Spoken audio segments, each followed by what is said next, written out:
Hello friends, સ્વાગત છે તમારા બધાનું મારા રસોડામાં।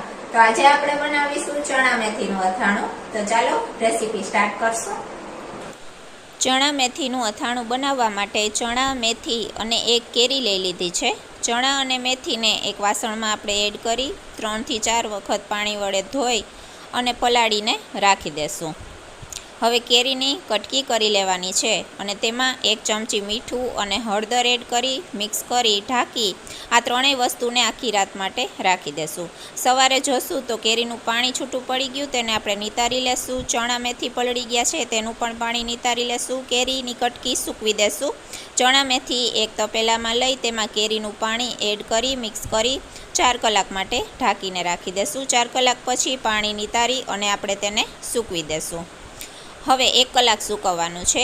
સરસ સુકાઈ જાય પછી આપણે રાઈના કુરિયા, મેથીના કુરિયા, વરિયાળી અને બાકીના બધા મસાલા લઈ અને એને એક તપેલીમાં લઈ લેશું, બધા જ મસાલાને।